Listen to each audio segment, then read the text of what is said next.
Et Kisako?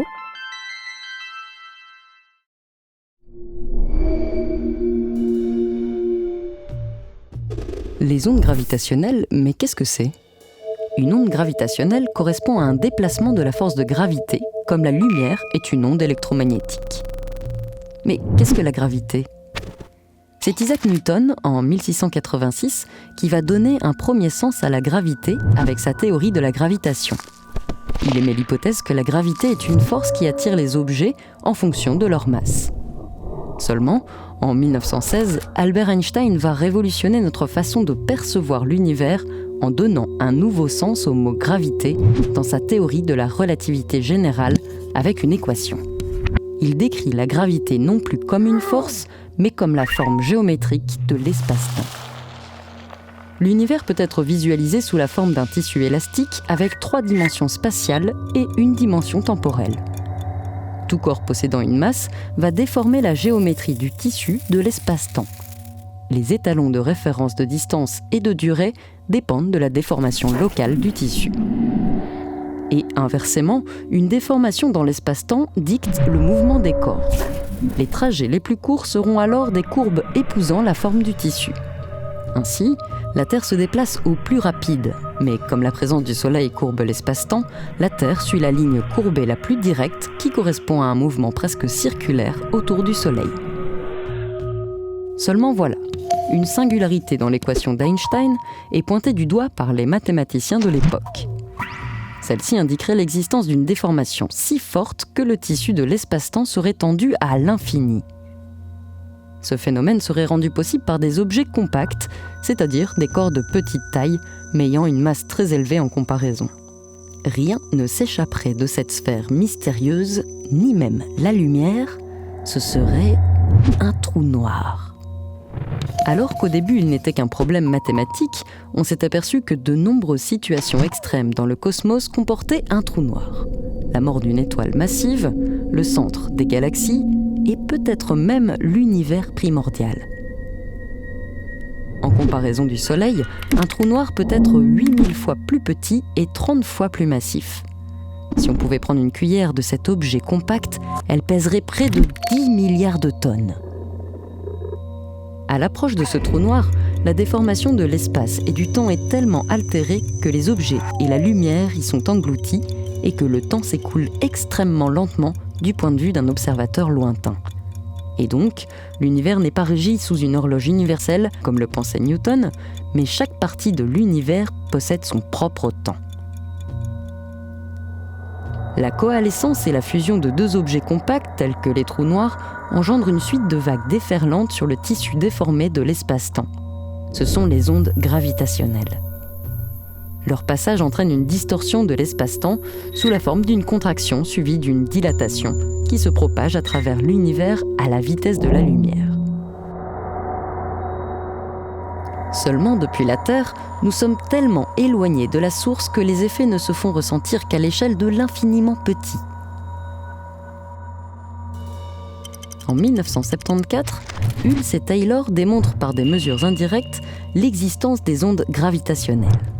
Il faudra attendre 2015, soit un siècle après l'énoncé de la théorie de la relativité générale d'Einstein, pour détecter de manière directe les ondes gravitationnelles provoquées par la fusion de 2 trous noirs il y a plus d'1,3 milliard d'années, et donc par ce fait de prouver l'existence des trous noirs. C'est dans ce but précis que les scientifiques ont fait construire à grande échelle 3 interféromètres laser de Michelson avec des bras longs de 3 à 4 km. Mis en service au début des années 2000, il y en a un basé en Italie sous le nom de Virgo, tandis que les 2 autres se trouvent aux États-Unis sous le nom de LIGO. Ces appareils sont capables de détecter des variations de déplacement de la lumière avec une précision de 10 exponentielle moins 23 mètres, soit 1 billion de fois plus petit qu'un atome.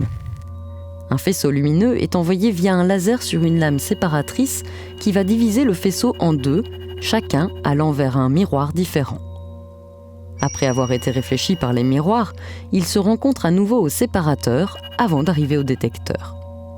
Ce dernier va alors analyser les caractéristiques des ondes lumineuses et sera capable de détecter les différences de chemin empruntées par les faisceaux. Ainsi, dans le cas d'une onde gravitationnelle, la contraction et la dilatation de l'espace-temps va raccourcir et allonger les bras de l'interféromètre, et donc la distance parcourue par le faisceau de lumière sera modifiée. Afin d'aller encore plus loin dans l'étude des ondes gravitationnelles, de nouveaux projets voient le jour, dont l'ELISA. Il consiste à mettre en orbite un détecteur d'ondes gravitationnelles composé de 3 satellites séparés par des millions de kilomètres d'ici 2030. Il y a aussi l'Einstein Telescope qui sera peut-être construit en Belgique et qui permettra de sonder l'univers invisible à des distances encore bien plus grandes et avec une précision inégalée. Si la lumière peut être bloquée, rien n'arrête les ondes gravitationnelles.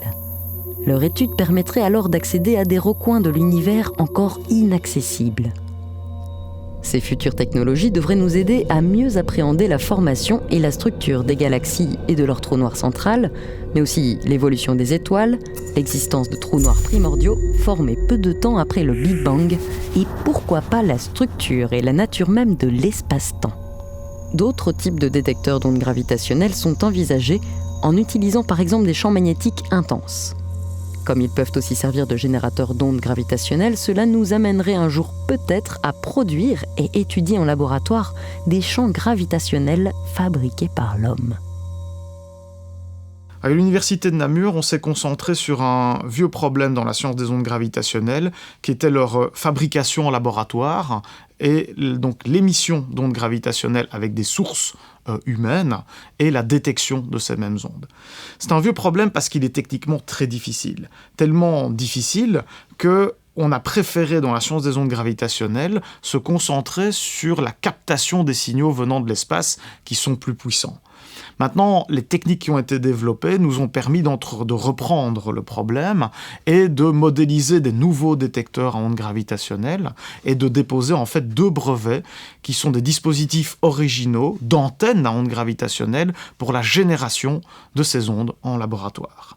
Ces dispositifs sont aussi associés à des dispositifs spécifiques de détection, également brevetés, qui utilisent des technologies de stockage d'énergie magnétique assez originale, assez innovante dans l'usage qu'on va en faire pour la science des ondes gravitationnelles.